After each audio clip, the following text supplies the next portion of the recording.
साथियों, स्वागत है साहित्य सहचर के इस नया यूट्यूब प्लेटफॉर्म पर। कल टेस्ट लिया गया था और टेस्ट 20 मार्च को हुआ था, मतलब कल हुआ था।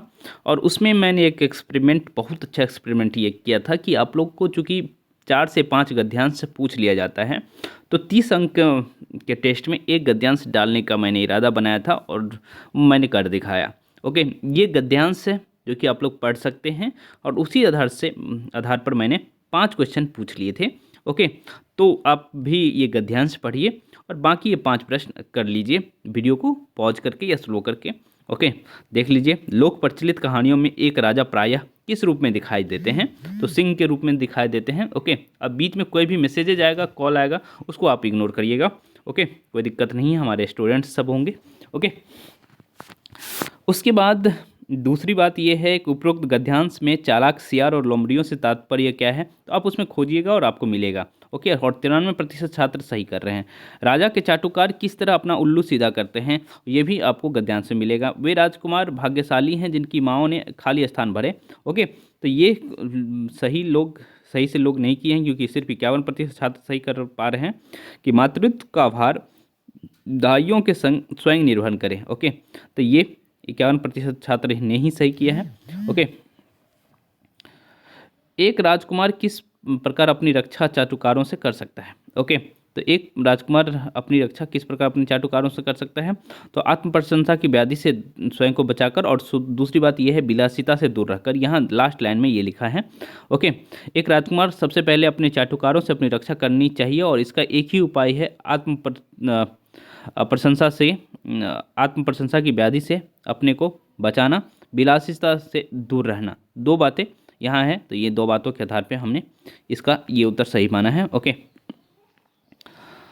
मेरी निगाह में ना, आप देखिए हिंदी के प्रश्न शुरू हो गए। ना कोई छोटा है ना बड़ा है, मेरे लिए हर आदमी एक जोड़ी जूता है। ओके, तो यहाँ जोड़ी जूता हो जाएगा, तो ये होगा आंसर।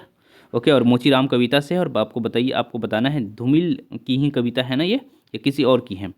कहाँ तो तय था चिरागा हर एक घर के लिए, कहाँ चिराग मयसर नहीं शहर के लिए। उपरोक्त शेर किसका है? तो आपको पता है साय में धूप से उठाया गया है यह शेर, और ये दुष्यंत कुमार जी की है।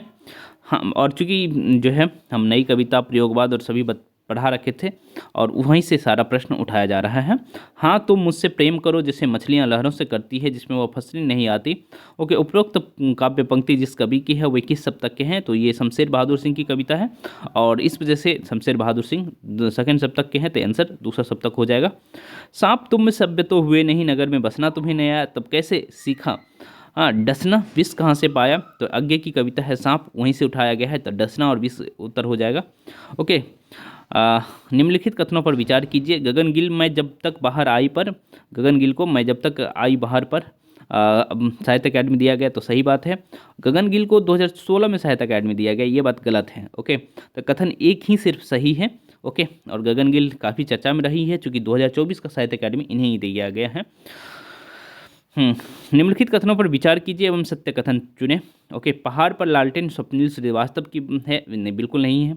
ओके, ताक पर दिया सलाय मंगलेश डबराल की नहीं है, दोनों उल्टा कर दिया गया है।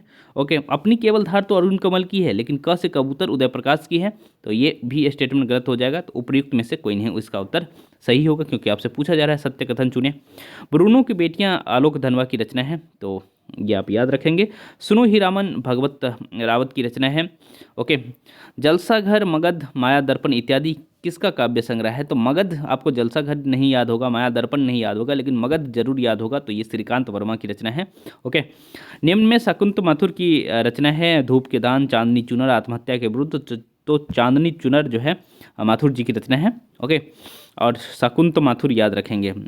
निम्न में कितने अग्नि का पर्यायवाची शब्द है? वायु सखा है, पावक है, अनिल नहीं है, अतुल भी नहीं है, तो दो हो जाएगा। ओके, पावक और वायु सखा। अरविंद किसका पर्यायवाची शब्द है? कमल का है, सरोज का है, जलज का है, तो उपर्युक्त में से एक से अधिक हो जाएगा।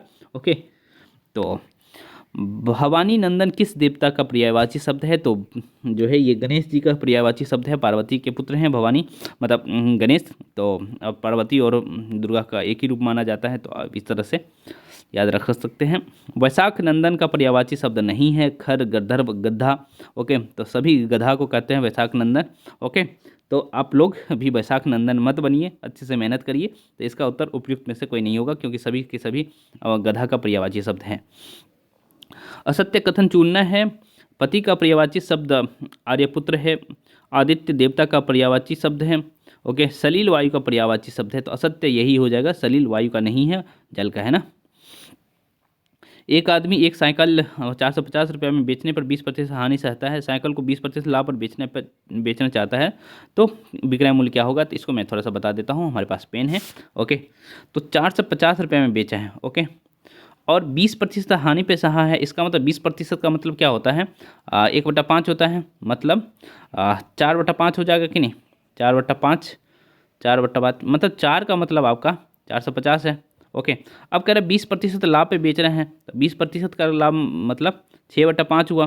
तो आपको 4 का वैल्यू दिया हुआ है और 6 का वैल्यू निकालना है, तो डिवाइड 4 कर दीजिए, इंटू 6 कर दीजिए, तो ये आपका उत्तर आ जाएगा 3 और 2 इसको कट करेंगे तो एक, मतलब इसको इससे कट करेंगे तो कितना हो जाएगा, 2 दूनी 4, 2 दूनी 4, 1 5 और 3 से मल्टीप्लाई करेंगे तो 22 3 66 1 67 ये हो जाएगा आंसर। ओके, तो 675 रुपये आंसर होगा। तो हमारे साथ आप जुड़ेंगे तो हिंदी भी पढ़ेंगे और जीएस भी पूरे डिटेल में पढ़ेंगे, कोई भी सेक्शन ऐसा नहीं है मैं जो छोड़ूंगा। ओके, देख लीजिए, अभी मैथ्स भी पूछा गया है, तो ऐसे ही साइंस भी आएगा। ओके, हिस्ट्री भी आएगा, सब आता है। अभी ज्योग्राफी मैं नहीं पढ़ा रहा हूँ, इसलिए इसमें ज्योग्राफी नहीं आ रहा है। एक वस्तु के क्रय मूल्य और विक्रय मूल्य का अनुपात 10:1 है, तो क्रय मूल्य 10 है और विक्रय मूल्य 11 है। ओके, तो 1 रुपये का फ़ायदा हो रहा है, तो 1 और 10 क्रय मूल्य है, तो नीचे लिख देंगे, इंटू 100 कर देंगे, 10% का फ़ायदा हो रहा है। तो आसान प्रश्न था ये, है ना।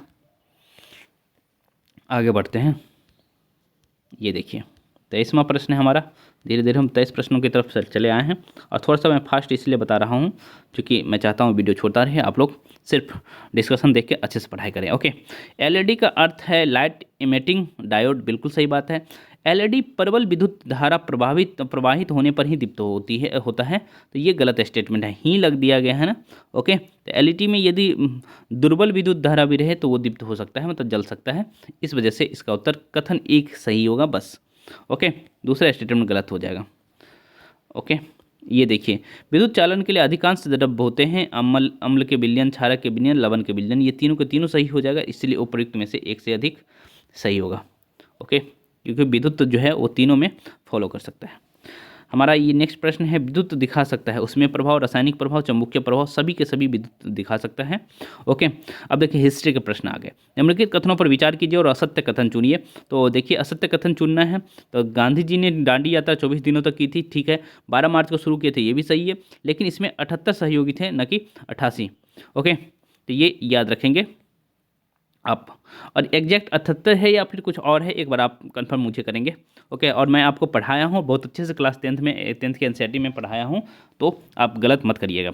1920 के खिलाफत कमेटी की सभा जिसने गांधी जी के सहयोग के नेतृत्व में संभालने का, मतलब खिलाफत कमेटी की सभा जिसने गांधी को असहयोग के नेतृत्व को संभालने का अनुरोध किया, वह किस शहर में हुआ था। तो ये इलाहाबाद शहर में हुआ था। तो ये इंपॉर्टेंट क्वेश्चन है, आप याद रखेंगे। दलित वर्ग संगठन का गठन डॉक्टर भीमराव अम्बेडकर ने कब किया, तो 1930 ईस्वी में किया। ये भी क्लास 10th के एनसीईआरटी में आप देखे होंगे, क्योंकि आपको कहा गया था क्लास 10th का एनसीईआरटी अच्छे से पढ़िएगा। ओके, कैबिनेट के मंजूरी के बाद नामरूप 4 उर्वरक संयंत्र कहाँ स्थापित होगा, तो ये असम में होगा, और ये आपको कल बताया गया था करंट अफेयर में। आप लोग करंट अफेयर का जो वीडियो है उसको अच्छे से देखा करिए। विज्ञान धारा स्कीम पर सरकार पिछले वर्ष की तुलना में कितना खर्च कर रही है। ओके, तो 4.31 गुना खर्च कर रही है, और आपको अमाउंट भी कल बता दिया गया था, तो उसको आप ध्यान रख सकते हैं, नहीं तो कम से कम इतना तो याद रखेंगे, 4.31। ओके, तो इस तरह से हमारा करंट अफेयर कंप्लीट हो गया।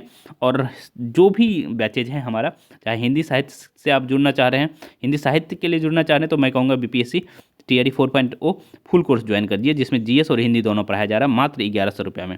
ओके, और वो कल या परसों से 1500 रुपया हो जाएगा, तो पहले खरीद लीजिएगा। बाकी सिर्फ जीएस पढ़ना चाह रहे हैं तो उसका प्राइस बहुत कम रखा गया, 899, और उस पर भी 15% का छूट चल रहा है, तो उसको आप अवेल कर सकते हैं। सिर्फ हिंदी पढ़ना चाह रहे हैं तो वो भी है, और सिर्फ हिंदी में सिर्फ इतिहास सेक्शन पढ़ना चाह रहे हैं तो उसका भी मैं कोर्स डाल दिया हूँ। तो आपको जो अच्छा लगे वो आप खरीदिए। ओके, तो आपको फ़ायदा जहाँ भी हो आप लीजिए। ओके, अब बाकी टेस्ट के लिए जुड़ना चाहते हैं तो मात्र 101 रुपये रखा गया है। ठीक, तो सभी हम दे देंगे आपको लिंक्स।